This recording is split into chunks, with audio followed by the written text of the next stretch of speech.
الأستاذ عمر مصطفى الأنصاري سنبدأ به نظرا لظروف ارتباطه بمواعيد سفر عاجلة. أعوذ بالله من الشيطان الرجيم بسم الله الرحمن الرحيم رب اشرح لي صدري ويسر لي أمري واحلل عقدة من لساني يفقهوا قولي. Respectable Dr. Fayyad Abdul Monim, my dear brother Dr. Billo, Dr. Sami Suelam, Sheikh Yusuf, Ustad Mahmoud, and Dr. Biltaji.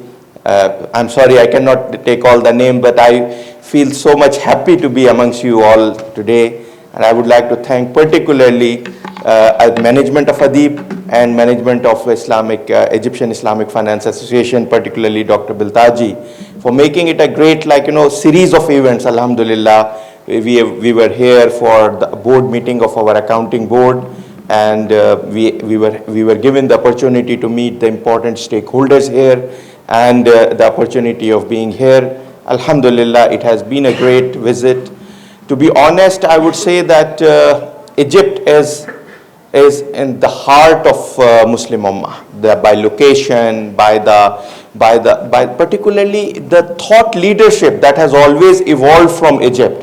And for Islamic finance, I repeat it every time that one of the earliest experiences of Islamic finance were started as Mitghumra in Egypt. So, it has a great history for the Muslim Ummah. It has great history of research and development in overall Islamic studies, and it has a great history for Islamic finance. The only thing is, as of now, I personally believe that the potential of Egyptian market for Islamic finance is not fully utilized, and that is something for which I believe you guys are doing a great work already, and we are offering our support whatever and wherever our support is needed. We will welcome whatever sort of initiative you are having, and from UFI's perspective we'll be willing to help for that. And we believe that Egypt is one of the most important destinations for Islamic finance going forward, inshallah. Today I'll have to discuss more about the thing. Is it working? Yeah. Where is the space bar? Okay, space bar will work also. It's okay. Let me work from here. No, it's working right. Okay, thank you. Okay, thank you very much. So we are talking about fintech for Islamic finance, or Islamic fintech, and additionally, particularly the challenges that it is posing to the industry, for the common Islamic finance industry, the conventional industry, as well as what are the challenges which are there for the governance and regulation of this industry in order to use it for the future. First thing, I believe that for Islamic finance, maybe we are late in coming into banking business. We are late into coming into capital market business, because the conventional banking started several hundred years ago, and we just started Islamic finance and Islamic banking maybe 50 years ago formally.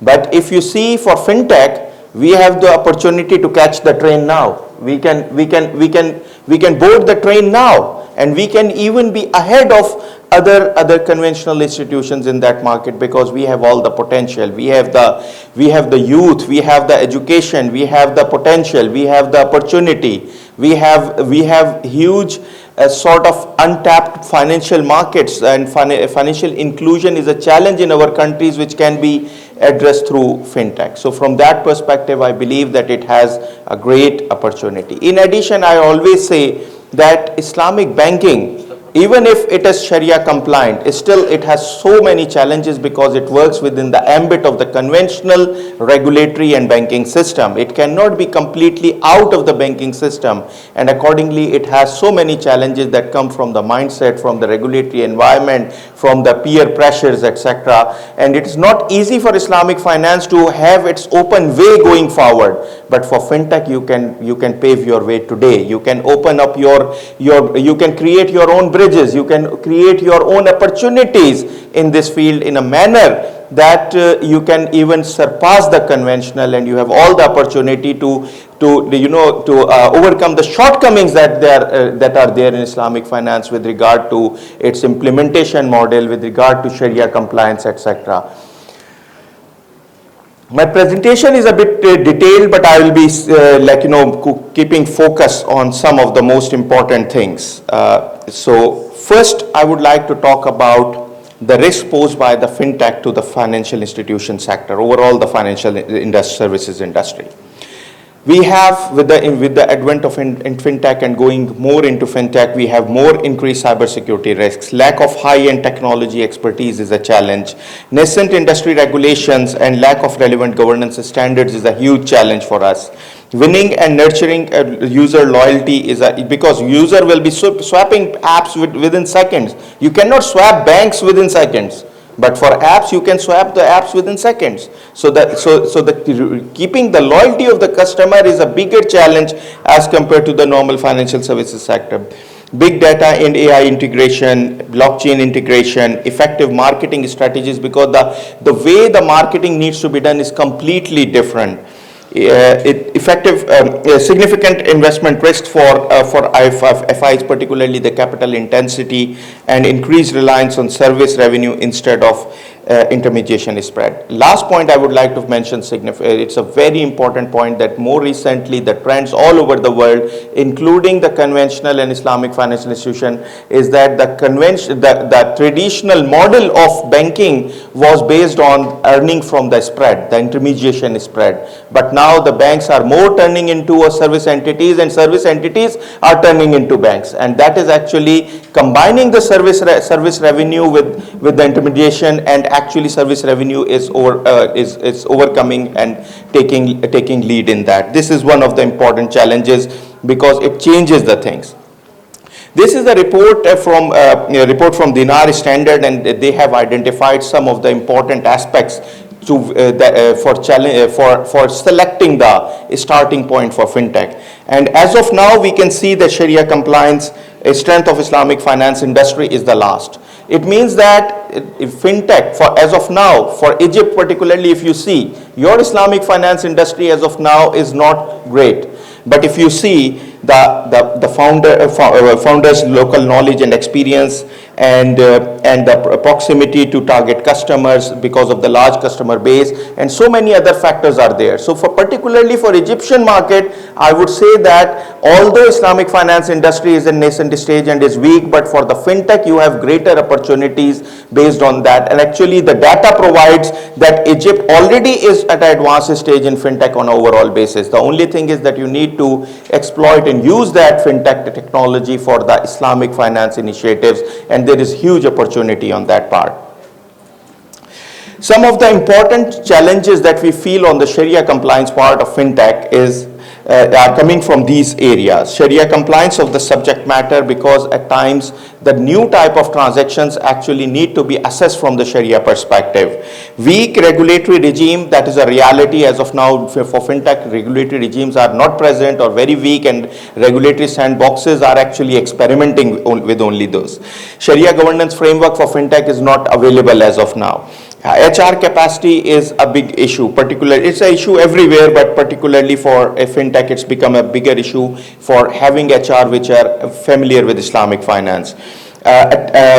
Attraction of masses in the name of Sharia compliance is a big challenge, because so many people will come. How you are addressing those challenges with regard to that is a bigger problem, and it creates challenges for the regulators and for the standard setting entities.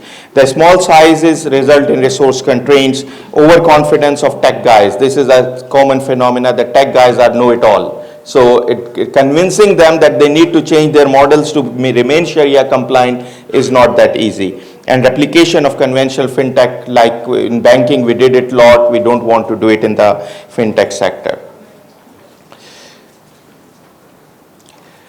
Particularly, I would like to emphasize on some governance principles that need to be applied on the challenges. But I would like to take you for what AOFI needs to do, or the standard setting institutions need to do, without going into detail of those factors. Promote good governance practices. That is the first part. Fintech is a loose industry. As of now, it has all loose ends. No regulations, very weak regulations. No formal environment. Even the working environment in fintech is not formal. So they have very loose environment, and for that purpose, it's very important to start up with good governance practices from day one. Contribute to achieve maqasid al-sharia. This is something that we are missing in the traditional Islamic banking and capital market instruments. This is something that we can try to do, particularly when we integrate the Islamic social finance with fintech. But for example, crowdfunding is one of the avenues which can be used for commercial, for social, and for integrated finance, etc. Promote standardization and harmonization of practices, promote enhanced productivity and efficiency, create new opportunities and improve the level of quality and safety. Standard setting organizations like AOFI and IFSB have to play their role in that, particularly with regard to some of these challenges like capacity and understanding of issue at standard setting bodies. It is high-tech things. For these high-tech things, everybody is not expert. Capacity issue at the regulators is huge. No one single model can be working for everyone. Integration with services and new products is a challenge that needs to be addressed properly. Domain of regulations and adoption of standards. And core Sharia issues, for example, smart contracts, crypto, there are issues in some of the fintech new initiatives. So those core subject matter issues are still not addressed properly. Like crypto or smart contracts, we don't have enough Sharia guidance available on these things. So these are the things that need to be addressed as a part of these challenges. Integration with IFIs, this is very important. IFIs need to work with them, not against them, not fighting with them, not competing with them. Rather, they need to make them partners in their own initiatives, as well as they need to invest in them as angel investors and venture capitalists. And changing business models in IFIs. This is something very important, that is actually the technology is changing the whole business model for the IFIs. I understand that I have so many points today to discuss, and the time is limited. So I'll request the management to share my presentation with the audience, inshallah, and I'll stop here. And I believe and I hope that these new initiatives on the Islamic fintech area can take us to the next level, inshallah. Egypt can play a great role in that, inshallah, because of its young population, a good, well-educated and tech-savvy population, particularly the young people who can take the lead in things to be taken forward, inshallah. Thank you very much. Assalamu alaikum wa rahmatullahi wa barakatuh.